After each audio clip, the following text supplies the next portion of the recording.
कितनी कलीसिया के बारे में? 7 कलीसिया। उनमें से कितनी सीख ली हमने? 2।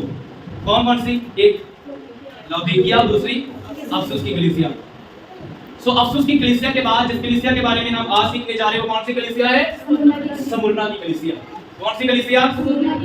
ये एक ऐसी चर्च थी, अगर इसका निचोड़ निकालो, जिसका अगर आप पूरी रीति से निकालो तो ये ऐसी कलीसिया थी जिसे हर तरफ से सताव दिया गया था। क्या दिया गया था? सताव दिया गया। तो सबसे पहले सेम उसी तरह जैसे हमने पिछले दिनों में सीखा अफसुस शहर के बारे में, लाउदीकिया शहर के बारे में, उसी प्रकार से हम आज देखने जा रहे हैं कि ये जो स्मुरना शहर है ये कैसा था। सबसे पहले मैं आपको बताना चाहता हूं कि ये स्मुरना शहर बहुत बड़ा और बड़ा ही सुंदर था। क्या था? बहुत बड़ा और बहुत ही सुंदर था। और ये किन वस्तुओं के लिए प्रसिद्ध था? इन वस्तुओं के लिए फेमस था शहर। ये शहर फेमस था वहां के कल्चर के लिए, वहां के कल्चर के लिए, रीति रिवाजों के लिए। और वहां पर जो चीजें लोग सीखने आते थे ना, वहां पर लोग आसानी से क्या कर सकते थे चीजों को। जैसे आज भी कहते हैं ना, अगर बढ़िया तरीके से आइलेट्स करनी है तो कहां चले जाओ? कौन सा सेंटर? कहां पर है? जो अमृतसर में। Hallelujah, hallelujah. उसी प्रकार से ये चीजें सीखने के लिए प्रसिद्ध शहर था। कौन सा शहर था? क्या सीखने के लिए? अलग अलग प्रकार की चीजें। ये शहर कल्चर के लिए बड़ा मशहूर था। किसके लिए? कल्चर के लिए। हालेलुया। क्योंकि ये शहर बड़ा था और सुंदर था। और अगली बात कि ये शहर ना व्यापार के लिए बड़ा फेमस था। किसके लिए? सेम जैसे लौदीकिया का शहर था, अफसुस का शहर था, उसी रीति से ये भी शहर क्या था? व्यापार के लिए बड़ा। और सेम उसी तरह जैसे अफसुस के अंदर था, यहाँ पर भी मूर्ति पूजा बहुत ज्यादा। क्या थी? मूर्ति पूजा बहुत ज्यादा। और लोग अलग अलग भगवानों की, अलग अलग देवी देवताओं की यहाँ पर क्या करते थे? स्मुरना के अंदर बोलो ना, क्या करते थे? पूजा करते थे। किन किन की? अलग अलग देवी देवताओं की। हालेलुया। इनकी अलग अलग। और उसके बाद में स्मुरना के अंदर एक ऐसा शख्स पैदा हुआ, एक ऐसा व्यक्ति पैदा हुआ जो रोमी साम्राज्य के बीच में आता था, जिसका नाम था सीजर। जिसका नाम क्या था? हालेलुया। एक बादशाह था, एक सम्राट था, बड़ा व्यक्ति था। और इसने क्या किया?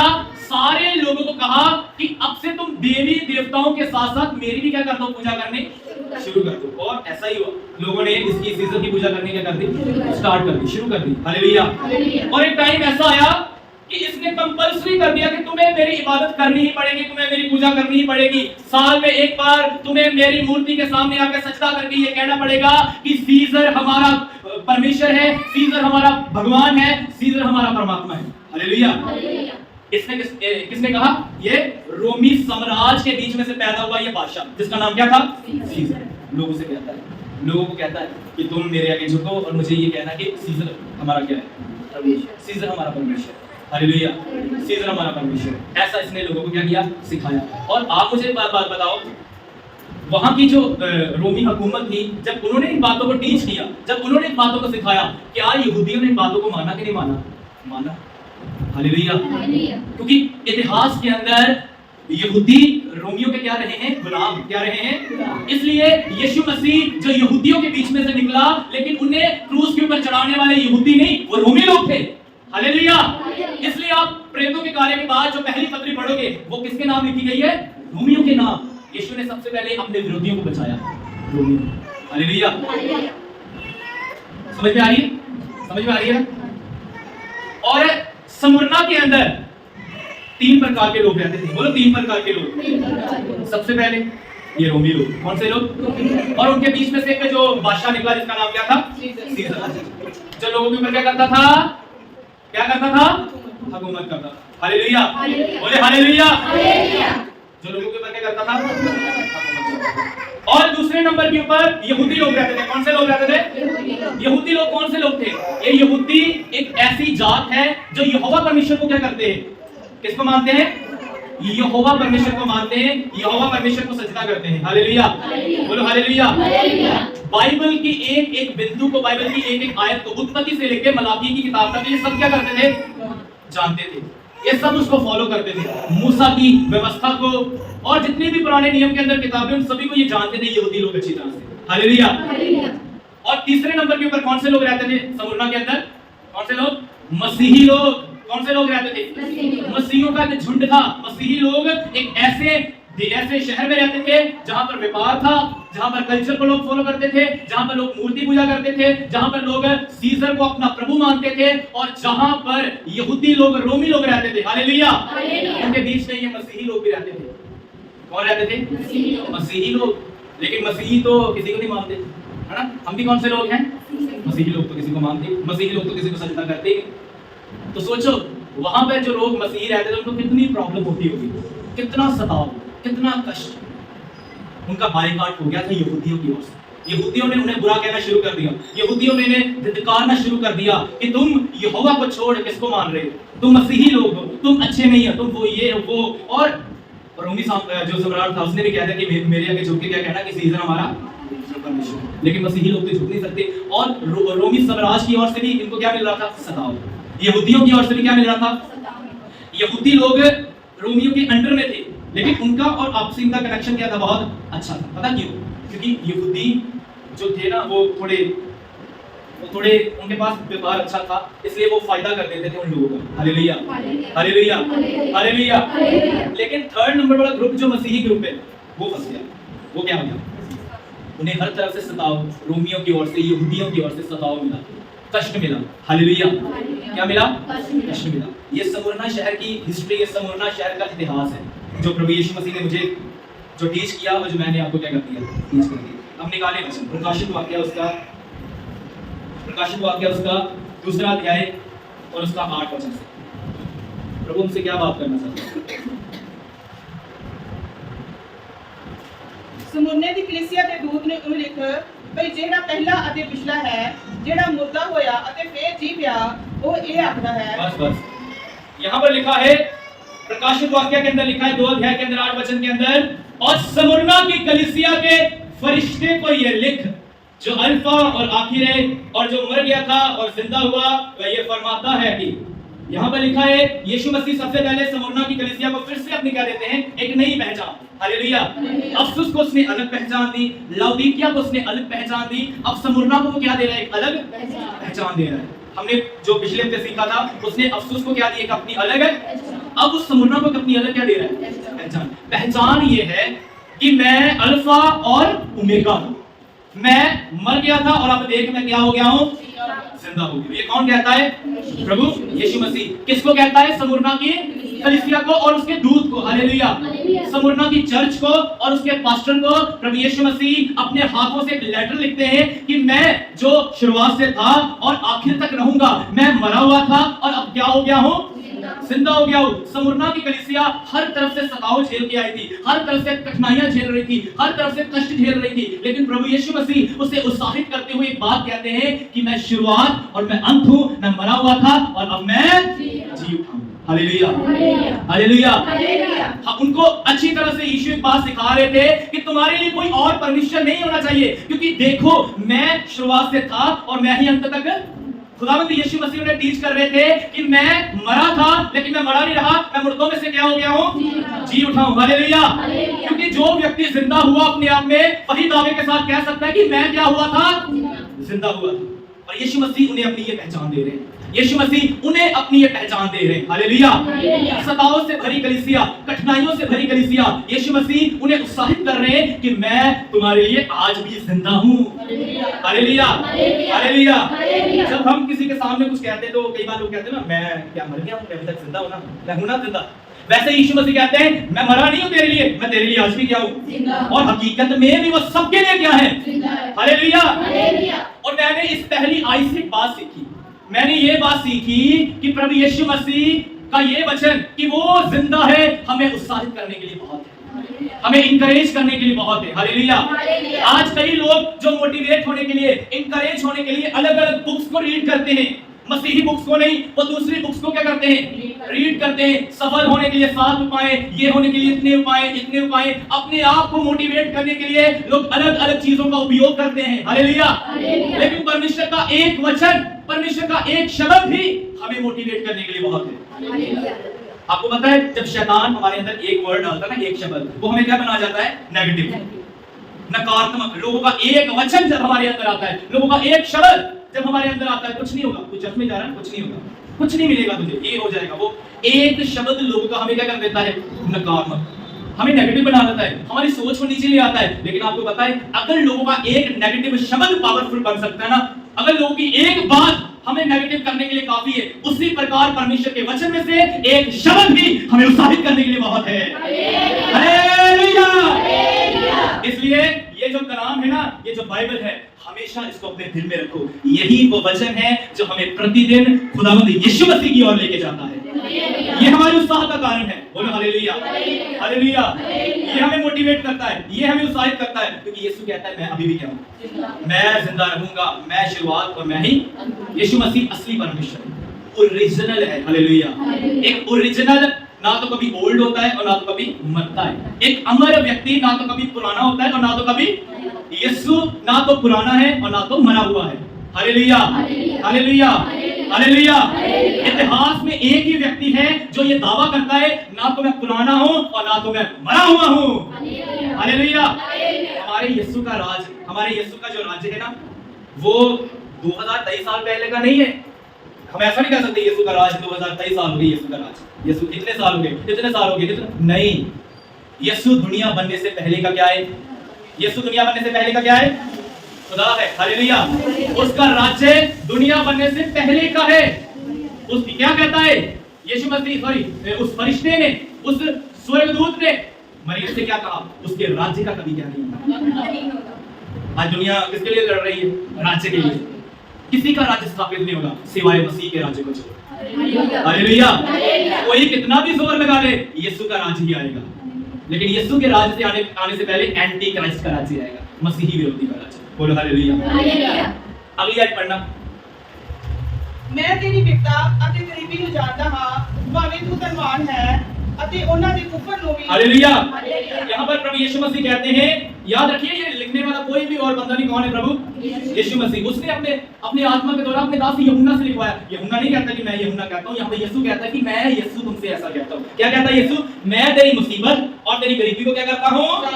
यीशु मसीह कहते हैं कि मैं तेरी मुसीबत और तेरी गरीबी को क्या करता हूं, तेरी कठिनाई को क्या करता हूं, तेरे कष्टों को क्या करता हूं, तेरी तंगी को क्या करता हूं।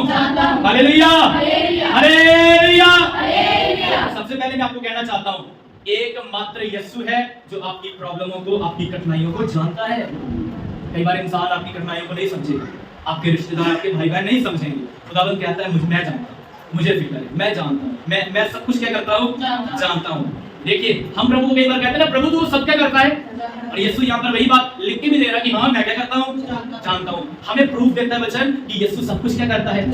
कोई भी बात क्यों ना हो हमारे जीवन से जुड़ी, छोटी बड़ी, तो कोई भी समस्या, यीशु सब क्या करता है। अच्छी बात हो, चाहे रोशनी में चाहे की जाने वाली बात, चाहे अंधेरे में की जाने, यीशु सब क्या करता है। और यीशु यहाँ पर स्मुरना की कलीसिया को संदेश देता है कि मैं तेरे कष्ट को, तेरी कठिनाई को और तेरी मुसीबत, तेरी गरीबी को क्या करता हूँ, जानता हूँ। हालेलुया। क्योंकि स्मुरना के ऊपर कठिनाई और कष्ट, मुसीबत किसके कारण आ रही थी? यीशु के कारण आ रही थी। हालेलुया। किसके कारण आ रही थी? अगर आपके ऊपर यीशु के कारण कोई भी प्रॉब्लम आ रही है ना, तो यीशु कहता है मैं क्या करता हूँ। ऐसा नहीं कि उसे पता नहीं है, ऐसा नहीं कि लोगों ने आपको बातें करी और यीशु को मालूम नहीं है, ऐसा नहीं कि आपके रिश्तेदारों ने, आपके घर वालों ने आपको टाउट मारा, आपको सताया यीशु के नाम के कारण, तो यीशु जानता नहीं, वो सब क्या करता है, कहता है मैं, वो सब जानता है। हालेलुया। वो सब क्या करता है, जानता है। याद रखिए, अगर आपको कोई यीशु के कारण बातें नहीं कर रहा, आप मसीही हो ही नहीं सकते, आप यीशु के लोग हो ही नहीं सकते। क्योंकि यीशु को भी क्या हुई बातें, यीशु ने कहा जैसे उन्होंने मुझे नहीं जाना वैसे वो तुम्हें भी क्या नहीं करेंगे, नहीं जानेंगे। लेकिन एक खुशखबरी है, आपका यीशु आपको जानेगा, आपका प्रभु आपको जानेगा। ये हमारे लिए गुड न्यूज़ है, ये हमारे लिए खुशी की क्या है, खबर है। हालेलुया। हमारे यीशु हमें जानता है। वो कहता है मैं तेरी मुसीबतों और तेरी गरीबी को क्या करता हूँ। गरीबी को लिखा नहीं, मैंने तो कहा स्मुरना बहुत एक अमीर शहर था, मैंने कहा स्मुरना तो बहुत ही ज्यादा अमीर, सुंदर, आलीशान और व्यापार वाला शहर था। लेकिन ये मसीही लोग गरीब क्यों हैं? ये मसीही लोग की इनकम नीचे क्यों है? ये मसीही लोगों का पैसों का रुतबा नीचे क्यों आया?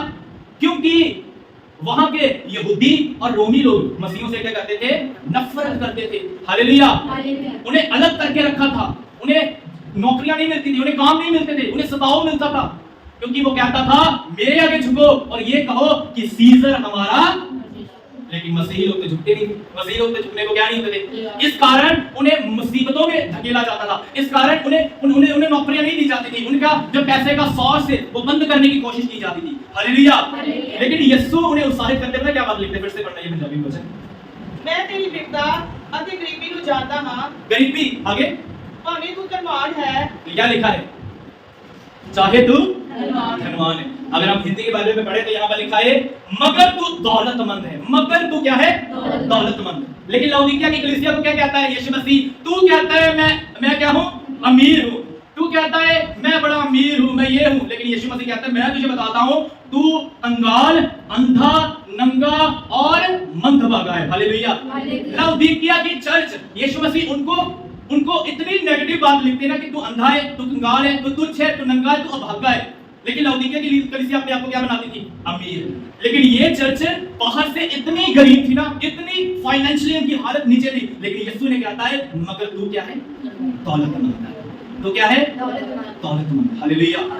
तो क्या है, दौलतमंद। मैंने इस कलीसिया में पाया यीशु ने इस कलीसिया पर एक भी नेगेटिव बात नहीं कही, एक भी ऐसा शब्द यीशु मसीह स्मुरना को नहीं कहता कि तेरे अंदर ये खराबी है, तेरे अंदर ये खामी है, तेरे अंदर ये बैड क्वालिटी है, कुछ भी नहीं था इसके अंदर। पूरी परफेक्ट और सिद्ध कलीसिया थी। हालेलुया। पूरी परफेक्ट और क्या था इस कलीसिया का नाम, स्मुरना की कलीसिया, सताई हुई कलीसिया। हालेलुया। अभी मैंने आपको नाम बताया सताई हुई कलीसिया, एक और नाम बताऊंगा इसको आखिर में आपको बताऊंगा। देखो कितनी अच्छी थी ये, अंदर से क्या थी, पूरी दौलतमंद, क्योंकि इसके अंदर वो खजाना भरा था जो लौदीकिया की कलीसिया के अंदर नहीं था। हालेलुया। पता लौदीकिया की कलीसिया के अंदर क्या नहीं था, लौदीकिया की कलीसिया के अंदर यीशु का नेचर नहीं था, यीशु का कैरेक्टर नहीं था। हालेलुया। सीधा कहने का मतलब यीशु नहीं था, इसलिए यीशु लौदीकिया की कलीसिया के बाहर खड़ा होकर ये कहता है कि मैं तेरे दिल के दरवाजे पर क्या हूं, खड़ा और खटखटाता हूं। बाहर था यीशु। हालेलुया। लेकिन प्रभु इस कलीसिया को कहता है कि तू बाहर से गरीब है लेकिन तू अंदर से दौलतमंद है, क्योंकि तुझमें यीशु का कैरेक्टर है, तुझमें खुद यीशु है। हालेलुया। जिसके अंदर यीशु है उससे अमीर व्यक्ति कोई हो ही नहीं सकता। और स्मुरना एक ऐसी कलीसिया थी, इसलिए प्रभु यीशु मसीह कोई नेगेटिव बात भी इसके प्रति लिखता। समझ में आ रही स्मुरना की कलीसिया के बारे में, इतनी बढ़िया कलीसिया थी, इतनी महान कलीसिया थी। हालेलुया। लेकिन इसकी आगे बढ़ना, ਭਾਵੇਂ ਤੂੰ ਧਨਵਾਨ ਹੈ ਅਤੇ ਉਹਨਾਂ ਦੇ ਕੁਫਰ ਨੂੰ ਵੀ ਜਿਹੜੇ ਆਪਣੇ ਆਪ ਨੂੰ ਯਹੂਦੀ ਦੱਸਦੇ ਹਨ ਪਰ ਨਹੀਂ ਹਨ, ਸਗੋਂ ਸ਼ੈਤਾਨ ਦੀ ਮੰਡਲੀ ਹਨ। आपको पता है पतरस जब मंदिर में जा रहा था ना दुआ करने के लिए, तो क्या लिखा है, रास्ते में कौन मिला, एक भिखारी मिला। कौन मिला, और भिखारी ने उसकी ओर देखा कुछ पाने की इच्छा से, कुछ पाने की चाहत से, और भिखारी को लगा कि संत पतरस हमें क्या देगा, पैसा देगा, सोना देगा, चांदी देगा। पतरस ने कहा कि क्या कहा, उसकी ओर देखकर सोना और चांदी तो हमारे पास नहीं है, सोना और चांदी तो हमारे पास नहीं है, लेकिन जो हमारे पास है वो तुझे। आज उल्टा हो गया, आज पता क्या हो गया, आज लोगों के पास यीशु नहीं है, पतरस के पास था, आज लोगों के पास यीशु नहीं है, लेकिन सोना, धन, दौलत, गाड़ी, बंगला सब कुछ है, लेकिन यीशु नहीं है। और लोगों को लगता है शायद जिसके पास यीशु और सब कुछ, पैसा, धन, दौलत, शान शौकत सब कुछ होता है ना, वही क्या होता है, बंदा सुपर, और बाकी लाजर की तरह जो बन जाता है वो क्या हो जाता है, वो क्या हो जाता है, श्रापित व्यक्ति। हालेलुया। मुझे बताओ क्या स्मुरना की कलीसिया श्रापित थी, क्या स्मुरना की कलीसिया ऐसी थी कि मानो कि उसके पास ठीक है यीशु का क्रोध, यीशु का श्राप, इसलिए वो क्या हो गए, गरीब हो गए, इसलिए वो सताव में चले गए, इसलिए लोगों ने मारा, सताया, पीटा, क्या उनके ऊपर श्राप था। इसलिए फिर इस सोच को हमें बाहर निकालना पड़ेगा कि जो बाहरी तौर से अमीर है वो सुपर ब्लेस है, नहीं, जो अंदर से अमीर है वो सुपर ब्लेस है। हालेलुया। अगर मैं हूं और मान लीजिए मेरे पास सब कुछ आ जाए, लेकिन अगर मेरे पास यीशु ना रहे तो मैं क्या, उस दुनिया का सबसे कंगाल व्यक्ति, मैं उस दुनिया का सबसे श्रापित व्यक्ति हूं। हालेलुया। लेकिन कलाम कहता है यीशु के ऊपर विश्वास करने के द्वारा हमारे सारे श्राप उसने क्रूस के ऊपर उठा लिए। कोई हम श्रापित नहीं है, हम धर्मी लोग हैं, हम आशीषित लोग हैं, यीशु मसीह हमारा प्रभु है।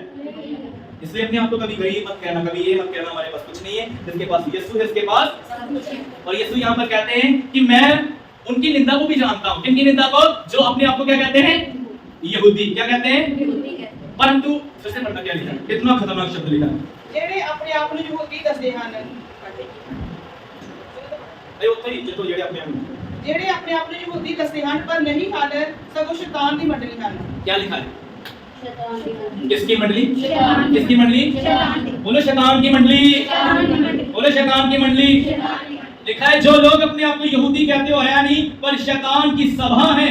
किसकी सभा है, एक ट्रांसलेशन में लिखा है शैतान का आराधनालय, शैतान का मंदिर है। हालेलुया। मैं आपको ये नहीं कहना चाहता कि ये वचन गलत शिक्षा की ओर जाता है, नहीं, हर वचन गलत शिक्षा की ओर नहीं जाता। यीशु मसीह ये कहना चाहते हैं कि जो लोग अपने आप को यहूदी कहते हैं, मैंने आपको बताया कि यहूदी लोग पूरी बाइबल को क्या करते हैं, उत्पत्ति से लेकर मलाकी की किताब तक सारी बाइबल को क्या करते हैं, बाइबल के एक एक बिंदु मात्रा जो बाइबल में लिखा है सब कुछ क्या करते हैं यहूदी लोग, क्योंकि उनके पास बाइबल ही ऐसा हथियार था, ऐसी किताब थी कि वो बाइबल को देखकर ही अपने बॉडी को ठीक थे, वो सही थे। हालेलुया। क्योंकि पुराने नियम में यही टीच किया जाता था कि तुम्हें यहोवा को छोड़ और किसी को नहीं सजदा करना, और यहूदी लोग अपनी रीति के अनुसार बिल्कुल ठीक करते थे, कोई गलत नहीं करते थे। लेकिन यहाँ पर बात यह है कि मतलब कि वो अपने आप को यहूदी कहते, पक्के यहूदी, पक्के यीशु को मानने वाले, पक्के, समझ में आ रहा है ना, जैसे आज पक्के यीशु, वो भी ऐसे पक्के यहोवा की हैं, हम पक्के यहोवा को मानने वाले, हम पक्के उसकी हैकल में जाने वाले, हम पक्के उसके पवित्र शास्त्र को पढ़ने वाले। लेकिन यीशु मसीह के प्रति कहता है कि जो अपने आप को यहूदी कहते हैं परंतु है वो है नहीं। कहते हैं हम यहूदी हैं, हम यहूदियों की रीति पर चलते हैं, लेकिन है कौन कहता है? मैं नहीं कहता। कौन कहता है? कौन कहता है? यीशु मसीह कहते हैं, और कहते हैं परंतु है नहीं। लेकिन शैतान की क्या है? शैतान का आराधनालय है, शैतान का मंदिर है, शैतान का घर है। Hallelujah, hallelujah. कैसे? उनका जो जिस्म था ना, उनका जो शरीर था, जिसे यहोवा परमेश्वर कहता है कि तुम्हारा शरीर मेरे रहने का मंदिर है, मेरे रहने की जगह है, लेकिन अब वो शैतान का क्या बन चुका है? अड्डा बन चुका है। हालेलुया। आज भी बहुत सारे मसीही लोग ऐसे हैं जो कहते हैं हम पक्के यीशु को क्या है, हम पक्के बाइबल को क्या है, हम पक्के चर्च में जाने वाले हैं, हम पक्के यीशु का नाम ले रहे हैं। हम तो बचपन से किसको मानते हैं? प्रभु यीशु। हम तो बचपन से किसको पूछते हैं? सारे नहीं ऐसे होते, कुछ मसीही लोग, और कुछ मैं झूठ नहीं बोल सकता, कुछ नहीं, बहुत सारे मसीही लोग, हालेलुया, जो ये कहते हैं हम पक्के मानने वाले, लेकिन अंदर से इस जिस्म के अंदर, उनके अंदर कौन वास करता है? शैतान। वो ये मंदिर किसका बना के बैठे हैं? ये हैकल किसकी बना के बैठे हैं? शैतान की। Hallelujah, hallelujah. क्या ये बात सच है कि झूठ है? सच है ना? सच है। किसी को शैतान कहना चाहिए? मुंह पर कहना चाहिए कि नहीं कहना चाहिए? क्या कोई शैतान की तरह बन सकता है? हम तो यीशु के क्या है, बेटे और बेटियां, लेकिन क्या कोई शैतान की संतान बन सकता है? नहीं बन सकता। पता क्या है? जो शैतान की इच्छा पर चलता है ना, वो यीशु की ओर से नहीं, वो शैतान की ओर से। क्या कोई बाइबल में ऐसा प्रूफ है? यीशु ने किसको कहा? यीशु ने अपने मुंह से क्या कभी किसी को कहा शैतान? कभी कहा शैतान? यीशु ने अपने मुंह से किसी को? यीशु तो बड़ा मीठा परमेश्वर है ना, यीशु तो बड़ा अच्छा है, बड़ा प्यार करने बड़ा मनोहर खुदा है, वो कभी किसी को क्या नहीं कह सकता शैतान? कह ही नहीं सकता। आप कैसे कह रहे हो शैतान? आप तो क्या लगाने वाले हो? जैसे आज की मसीही जनरेशन कहती है, दोष लगाने वाले तो ऊपर भी क्या लगाया जाएगा? ये उन मसीहों का हाल है जिनको वचन की बिल्कुल भी नॉलेज नहीं है। हालेलुया। लेकिन अगर कलाम ही किसी के ऊपर जजमेंट करे, कलाम ही किसी के ऊपर दोष लगाए, तो मुझे नहीं लगता कि हम वहां पर फिर कोई दोषी लगाने, क्योंकि हमसे भी बड़ा न्यायी यीशु है, और यीशु जब किसी को जज करता है तो वो अपने कलाम के द्वारा करता है। हालेलुया। और यहाँ पर प्रभु यीशु मसीह उन लोगों को जज कर रहे हैं जो लोग अपने आप को मसीही कहते हैं, लेकिन मसीह के अनुसार यीशु ने साफ कहा तुम मुझे प्रभु प्रभु तो कहते हो, लेकिन जो मैं कहता हूं उसको फॉलो ही नहीं करते। हालेलुया। यीशु मसीह ने कहा तुम अपने पिता शैतान से हो, लेकिन वो लोग कहते हैं हम किसकी ओर से? हम अब्राहम की संतान हैं। लेकिन यीशु ने कहा नहीं, अगर तुम अब्राहम के संतान होते तो तुम वो काम भी करते, लेकिन तुम किसकी संतान हो? यीशु मसीह ने एक अपने बड़े ही प्यारे चेले को कहा, किसको कहा? 3.5 साल तक साथ रहा यीशु मसीह का चेला, पानी के ऊपर चला, इसने देखा लाजर को जिंदा होते हुए, इसने देखा मुर्दों को जिंदा, कोढ़ियों को शुद्ध, चमत्कार, हर चमत्कार देखा पतरस ने। लेकिन पता क्या हुआ? एक टाइम पे पतरस ने उन बातों की ओर फोकस लगाया जो परमेश्वर की ओर से नहीं, लेकिन किसकी ओर से थी? और यीशु ने क्या कहा? हे शैतान, मुझसे क्या हो जा, दूर हो जा। अभी कोई व्यभिचार नहीं किया, अभी कोई गुनाह नहीं किया, कोई चोरी, यहूदा इस्करियोती की तरह नहीं है पतरस, कोई चोरी नहीं की इसने, कोई इसने अपने मन में किसी के प्रति नफरत नहीं रखी, गलत भावना नहीं रखी, मात्र संसारिक बात की ओर अपना ध्यान लगाया। और क्या कहता है यीशु? तू किसकी ओर से? तू शैतान है। हालेलुया।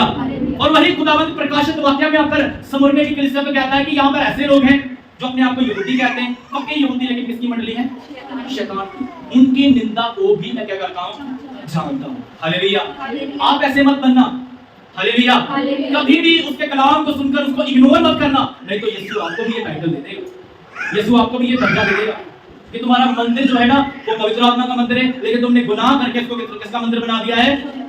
शैतान को गंदगी पसंद है, शैतान को गुनाह पसंद है, लेकिन यीशु को ये चीजें पसंद नहीं है। हालेलुया। समझ में आ रही है? हमें वचन सीखना है, ये कलीसिया के बारे में हमें सीखना ही सीखना है, हमें आगे बढ़ना है सीख के। बोले हालेलुया।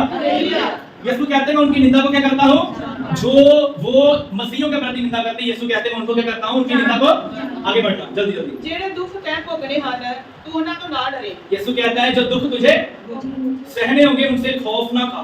आगे ਵੇਖੋ ਸ਼ੈਤਾਨ ਤੁਹਾਡੇ ਵਿੱਚੋਂ ਕਈਆਂ ਨੂੰ ਕੈਦ ਵਿੱਚ ਪਾ ਸੁੱਟੇਗਾ ਭਈ ਤੁਸੀਂ ਪਰਤਾਏ ਜਾਓ ਅਤੇ ਤੁਹਾਨੂੰ 10 ਦਿਨਾਂ ਤੱਕ ਕਿਰਪਾ ਹੋਵੇਗੀ ਤੂੰ ਮਰਨ ਤੋੜੀ ਵਫਾਦਾਰ ਰਹਿ ਤਾਂ मैं तेरे जीवन का मुक्त दियांगा। अब ध्यान से सुनना, लिखा है जो दुख तुझे सहने होंगे उनसे खौफ ना कर। जो दुख तुझे सहने होंगे। अब कौन ये विश्वास करता है कि मसीहियों के ऊपर कष्ट क्लेश नहीं आते? आते ना? कौन हमें सिखाता है ऐसा? पवित्र शास्त्र बाइबल हमें ये सिखाती है कि मसीहियों के ऊपर जो भक्ति में जीवन, किसमें जीवन, फॉर्मेलिटी तौर से चलोगे कोई कष्ट क्लेश नहीं आएगा। अगर झूठ का साथ दोगे कोई कष्ट क्लेश नहीं आएगा। अगर हर एक को बराबर जानोगे तो कोई भी कष्ट क्लेश है। अगर यीशु को भी मानोगे, बाकियों को भी मानोगे, कोई भी कष्ट क्लेश है। समझौता करके चलोगे कोई भी कष्ट क्लेश है। लेकिन हाँ, अगर आप केवल मसीह के साथ चलोगे तो आप पर कष्ट क्लेश आएगा। ये कौन कहती है? बाइबल। बाइबल, मैं नहीं कहता। हालेलुया। लेकिन मैंने एक और बात नोटिस की, स्मुरना की कलीसिया के ऊपर जैसे कष्ट क्लेश आएगा, मसीहियों के ऊपर वैसे नहीं आए अभी तक। कई जगहों पे ऊपर आए, अभी तक यहाँ पर नहीं आए हमारे एरिया में, हमारे इधर में। हालेलुया। और मेरी तो प्रार्थना यही कि उससे पहले खुदावंद यीशु ही आ जाए, उससे पहले प्रभु आ जाए। आपको पता है जो ये सिखाता है ना, मान लो अगर मैं सिखा रहा हूँ कि तुम पर कोई कष्ट नहीं आएगा, कोई कलेश नहीं आएगा, तुम आशीषवंत रहोगे सारी उम्र, तुम सारी उम्र ब्लेसिंग से भरे रहोगे, तो मुझे लगता है मैं गलत सिखा रहा हूँ, क्योंकि मैं बाइबल के, लेकिन बाइबल तो कहती है जो मसीह यीशु में भक्ति के साथ जीवन बिताना चाहता है सब ये टीचिंग राइट है, क्योंकि ये बाइबल के अंदर है। हालेलुया।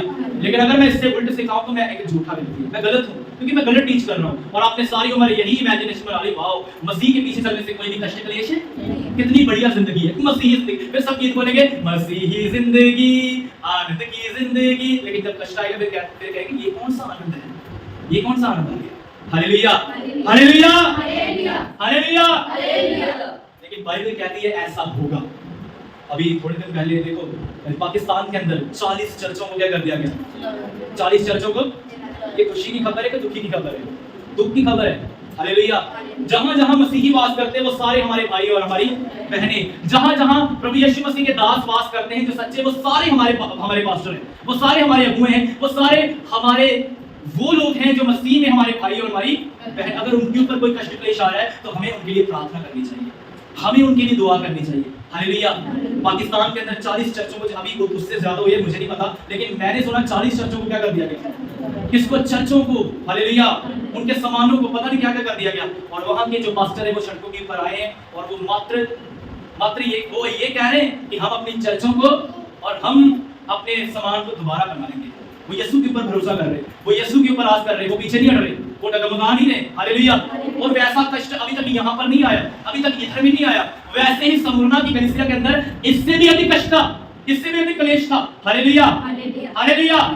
क्योंकि स्मुरना की कलीसिया के अंदर विश्वासियों को मारा जा रहा था, पीटा जा रहा था, सताया जा रहा था, उनको नौकरियां देना बंद कर रहे थे। हर तरफ से उनको क्या मिल रहा था, सबसे पहले रोमियों की तरफ से और दूसरे नंबर के ऊपर यहूदियों की ओर से। Hallelujah, hallelujah. लेकिन यीशु कहता है जो कष्ट तुझे झेलने होंगे उनसे, यीशु कष्टों को दूर नहीं करता। कई बार प्रभु यीशु मसीह कष्टों को क्या नहीं करता, हो सकता है आपके जीवन में भी हो, कई बार प्रभु यीशु मसीह आपके कष्टों को क्या नहीं करेगा, वो कोई बीमारी भी हो सकती है, कुछ भी हो सकता है, लेकिन खुदावंद कहता है उनसे मत डरना। खुदावंद तसल्ली दे रहा है, डरना मत, घबराना मत, मैं तुम्हारे। Hallelujah, hallelujah. और ये सेम लेटर हमारे लिए भी हो सकता है कि जो कष्ट हमें झेलने होंगे, खुदावंद हमें भी ये कह रहा है कि उनसे मत डरना। आगे क्या लिखा है, उनसे मत डरने के आगे, ਵੇਖੋ ਸ਼ੈਤਾਨ ਤੁਹਾਡੇ ਵਿੱਚੋਂ ਕਈਆਂ ਨੂੰ ਕੈਦ ਵਿੱਚ ਪਾ ਸੁੱਟੇਗਾ ਭਈ ਤੁਸੀਂ ਪਰਤਾਏ ਜਾਓ। कौन डालेगा, कौन डालेगा, इब्लीस। इस ट्रांसलेशन में लिखा है इब्लीस शैतान का नाम है, लिखा है कि इब्लीस शैतान तुम्हें कहां पर डालेगा, जेल खानों में, कैद खानों में, कि तुम क्या किए जाओ, पताए जाओ। हालेलुया। तुम परखे जाओ। यहोवा परमेश्वर तुम्हारा टेस्ट करेगा, किसके द्वारा, शैतान के द्वारा। और शैतान तुम्हें कहां ले जाएगा, हालेलुया। इसलिए जितने भी मसीहों के ऊपर सताव आते हैं, जितने भी कष्ट क्लेश आते हैं, वो कौन लेके आता है, शैतान। और किसकी परमिशन से, आप देख सकते हो चैप्टर अध्याय उसका अय्यूब का, सेम लाइफ अय्यूब की। अय्यूब के जीवन में उसके शरीर में फोड़े निकाले किसने, घर बार सब कुछ तहस नहस कर दिया, किसने किया, किसकी परमिशन से, किसकी परमिशन से। शैतान एक ऐसा कुत्ता है ना, एक ऐसा डॉग है, और उसके गले में जो पट्टा है ना, जो रस्सी है, वो किसके हाथों में है, परमेश्वर उतनी ही ढील उसको देगा, परमेश्वर जितनी ढील उसको देगा ना वो उतना ही काटेगा, उससे अधिक नहीं काट सकता। हालेलुया। इसलिए मैं आपको कहना चाहता हूं, ना तो शैतान से डरने की जरूरत है, ना तो कष्ट और कठिनाइयों से डरने की क्या है, क्योंकि उनको भी चलाने वाला, कंट्रोल करने वाला यहोवा परमेश्वर है। हालेलुया। और यहोवा परमेश्वर हमारी सहने से अधिक हमको परीक्षा में नहीं डाल सकता, ये बाइबल का वादा है। Hallelujah, hallelujah. लेकिन स्मुरना की कलीसिया को खुदावंद कहता है कि तुम्हें जेल खानों में डाला जाएगा। और जेल खाने के पहले कैसे होते थे, कैसे होते थे? आज कौन ना कि आज गुंडे बदमाश जेल में चले जाते और सब कुछ अपना अंदर क्या चला लेते हैं, अपनी अंदर मर्जी करते हैं। पहले ऐसा नहीं, पहले के जेल बहुत ही खतरनाक थे, आज भी होंगे, लेकिन जो मैं उस समय की जो वो मसीहों को कष्ट देते हैं वो साधारण जेल नहीं थे। हालेलुया। मैंने एक प्रभु के दास की मैं बायोग्राफी देख रहा हूं, और उस प्रभु के दास को ऐसे ऐसे जेल खानों में रखा है ना, लोगों ने रखा था, उसको करंट दिया, उसको गंदे पानी में डाला, पता नहीं कौन कौन सा कष्ट दिया, लेकिन वो मसीह के लिए खड़ा है, मसीह के लिए स्टैंड है। ये स्मुरना की कलीसिया भी ऐसी थी। हालेलुया। और खुदा कहता है उनसे मत डरना। आगे लिखा है, और 10 दिन तक मुसीबत उठाओगे, जान देने तक भी वफादार रहे तो मैं तुझे जिंदगी का दे दूंगा, ताज दे दूंगा। हालेलुया, मुकर दे दूंगा। यीशु मसीह कहते हैं कि कष्ट कितने दिन तक रहेंगे? मात्र 10 दिन तक। अगर खुदावंद आपको कोई कष्ट दे रहा है, कोई मुसीबत आपके ऊपर आ रही है, कोई भी कठिनाई आ रही है, तो मैं आपको कहना चाहता हूँ एक दिन समाप्त हो जाएगी। स्मुरना की कलीसिया के अंदर कष्ट आए कितने दिनों तक? कितने दिनों तक? 10, एक लिमिट। हालेलुया। एक यीशु मसीह ने बाउंड्री बांध दी। और खुदावंद जब भी आपको किसी प्रॉब्लम में लेके जाएंगे ना शैतान के द्वारा, ताकि आप परखे जाओ, आपका ईमान मजबूत बने। हालेलुया। कई बार विश्वास कमजोर होता है, और विश्वास को मजबूत करने के लिए खुदावंद आपको उस परख की भट्टी में क्या करता है, डालता है, ताकि आपके विश्वास को क्या करे, मजबूत करे। और कितने दिनों तक? बोलो 10 दिनों तक। बोलो 10 दिनों तक। यीशु अगर किसी को कठिनाई में भेजता है तो 10 दिनों तक स्मुरना की कलीसिया के लिए। और उसके लिए हमारा मतलब ये निकलता है कि खुदावंद हमको एक लिमिट बना के कष्टों में डालता है, उससे अधिक। और आप देखना, जब आप वहां से बाहर निकलोगे ना, कुछ बन के ही बाहर निकलोगे। जैसे कुछ माँ बाप कहते हैं ना, अच्छे स्कूल में डालेंगे बच्चे को, और वहां से कुछ बन के ही क्या निकलेगा, वहां से ये पुलिस वाला बनेगा, ये बनेगा, डॉक्टर बनेगा, इंजीनियर बनेगा। और अच्छे स्कूल में जाने के द्वारा, अच्छी एजुकेशन प्राप्त करने के द्वारा, सब कुछ अच्छा अच्छा मिलने के द्वारा इंसान वैसा ही क्या कर जाता है, बन जाता है, माहौल के अकॉर्डिंग वैसे ही क्या कर जाता है। अगर मसीहियों के ऊपर किसी बात को लेकर कोई भी सता रहा, तो मसीह लोग वैसे ही क्या कर जाएंगे, बन जाएंगे। हालेलुया। अगर मसीह लोगों को कष्टों में जाने के द्वारा मजबूती मिल रही है, तो खुदावंद जाने देता है, और वो जब बाहर आते ना, वो हर मुसीबत के लिए खड़े, अड़े और डटे रहते हैं। हालेलुया। खुदावंद ऐसे काम करता है। लेकिन हमारे लिए एनकरेज करने वाली बात, हमारी प्रॉब्लम सदैव नहीं रहेगी, हमारी कठिनाइयां सदा नहीं रहेंगी। हालेलुया। मेरे पीछे बोलो, बोलो, हमारी कठिनाइयां सदैव नहीं रहने वाली, हमारा कर्जा सदैव नहीं रहने वाला, हमारी बीमारियां सदैव नहीं रहने वाली। हालेलुया। क्योंकि जब यीशु आएगा, नई पृथ्वी और नई आकाश में रखेगा, वहां पर हर बीमारी, हर पीड़ा और हर रोना समाप्त होकर खुशी में बदल जाएगा। हालेलुया। ये किसका वायदा है? प्रभु यीशु मसीह ने कहा, जान देने तक क्या रहे, जान देने तक क्या रहे।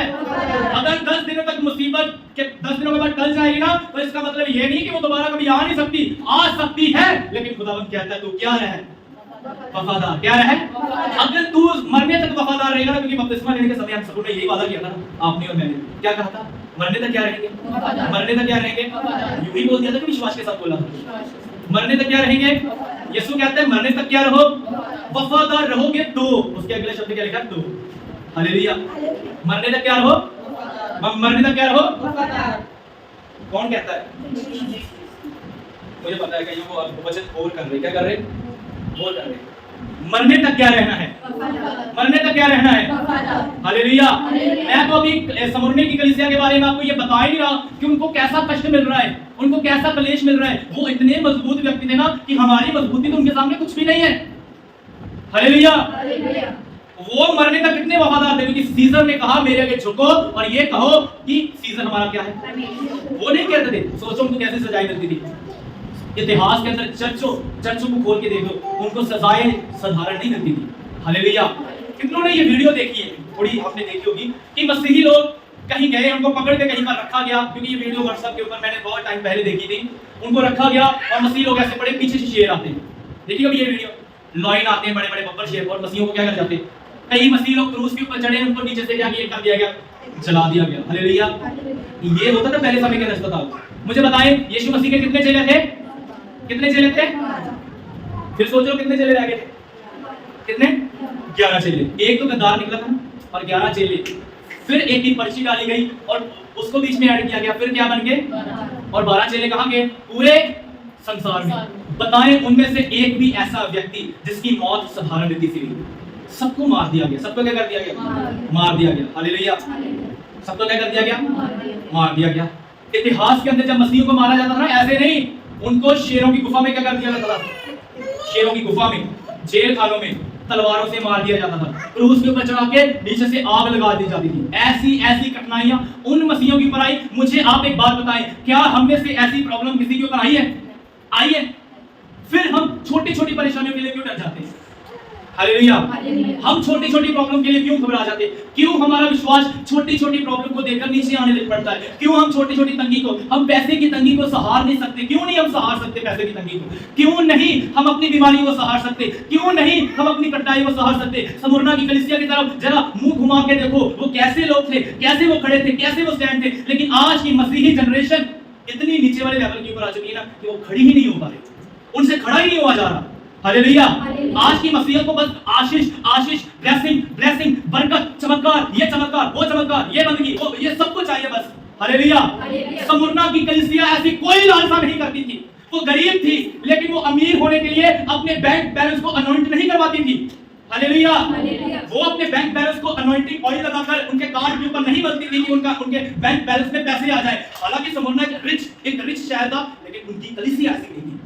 हालेलुया। और मैं चाहता हूं ये कलीसिया भी वैसी ही बने। ये कलीसिया भी वैसी बने कि जब भी कोई कष्ट आए, कोई सताव आए, कोई मुश्किल आए, तो आप लोग उनके बीच में खड़े रहो, स्टैंड रहो और अपने परमेश्वर के ऊपर विश्वास करो। हालेलुया। हमको किसी की और नहीं देखना, कोई क्या भी करता है, कोई क्या भी नहीं करता है। हमको वो काम करना है जो बाइबल के अंदर लिखा है। हालेलुया। अगर ऐसे वफादारी के साथ सारी उम्र चलेंगे ना, तो यीशु कहता है मैं उसे जिंदगी का क्या दे दूंगा? जीवन का क्या दे दूंगा? ताज, मुकुट। हालेलुया। चाहिए वो ताज, चाहिए वो मुकुट, तो जीतना पड़ेगा। क्या करना पड़ेगा? एक विजेता को ट्रॉफी मिलती है, एक जीतने वाले को ताज मिलता है, एक जीतने वाले को वो मुकुट मिलेगा। और यीशु वो मुकुट उनको देगा। लिखा है जो क्या रहेगा? वफा। आगे बढ़ना, एक वचन आ गया, जिसके कान कान से सुने, जिसके कान हो गए सुने। अगर आज आपके कान है ना, आत्मिक कान, तो आपने सुन लिया जो पवित्र आत्मा ने कहा है। आगे ਭਈ ਆਤਮਾ ਕਲੀਸਿਆ ਨੂੰ ਕੀ ਆਖਦਾ ਹੈ? आगे ਜਿਹੜਾ ਜਿੱਤਣ ਵਾਲਾ ਹੈ ਦੂਜੀ ਮੌਤ ਤੋਂ ਉਹਦਾ ਕਦੇ ਵਿਗਾੜ ਨਾ ਹੋਵੇਗਾ। पवित्र आत्मा ने जो भी आज आपसे कहा ना, इस कलीसिया के द्वारा जो हमसे बात की, वो कहता है कि आज सुन लो, जो जीतेगा, जो क्या करेगा? जीतेगा। जो जीतेगा, जो जय पाएगा, उसको कौन सी मृत्यु से हानि नहीं होगी? दूसरी मृत्यु कौन सी? दूसरी मौत कौन सी है? एक शरीर में मरना और दूसरा आत्मा में मरना। हालेलुया। हालेलुया। आपको पता है आत्मा में भी दो तरीके का मरना है। हम मरे हुए थे, यीशु ने हमें क्या कर दिया है ना, हम जिंदा हो गए। पहली मौत तो हम मरे थे, लेकिन यीशु ने हमें जिंदा कर दिया, जिंदा हो गए। लेकिन अब लिखा है जो जीतेगा नहीं, जो चलेगा नहीं, जो ये नहीं करेगा, जो भी इस कलीसिया ने किया, वो दूसरी मौत से भी मरेगा, आत्मिक मौत, नरक में मरेगा। हालेलुया। उसकी आत्मा कभी नहीं मरेगी, लेकिन नरक में जलेगी, सड़ेगी, कभी नहीं मरेगी। हालेलुया। हालेलुया। और वो नरक में जाएगा, वो नरक में जाएगा। जो यीशु के पीछे नहीं चलेगा, हमेशा जो दूसरी चीजों के पीछे और अपने जीवन को नहीं सुधारेगा, जीतेगा नहीं, वो कहां पर जाएगा? कहां पे जाएगा?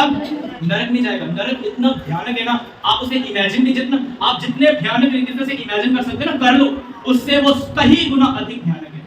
हालेलुया। वो किसको पता लगा था? धनवान को पता लग गया नरक क्या कितना।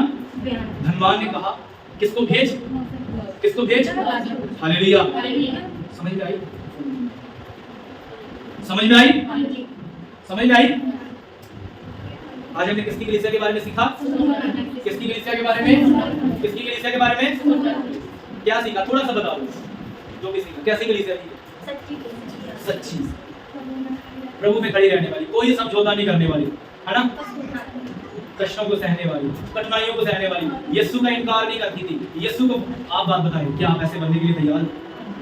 क्या आप ऐसे बनने के लिए तैयार? कभी यीशु का इनकार तो नहीं करोगे?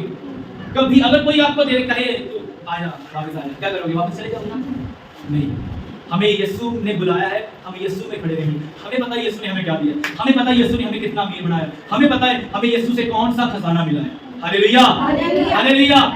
यीशु ने कहा मैं मनुष्य से आदर उसी प्रकार हमें भी लोगों से आदर। कोई कहेगा तुमको ये अमीर बना देंगे, वो बस यीशु को छोड़ दो, यीशु को कभी नहीं छोड़ना, यीशु को कभी भी नहीं छोड़ना। भाई गीत बोलते हैं सारा जग छड़ जांदा है यीशु कल्लिया नहीं छड़दा, सारा जग छड़ जांदा है यीशु कल्लिया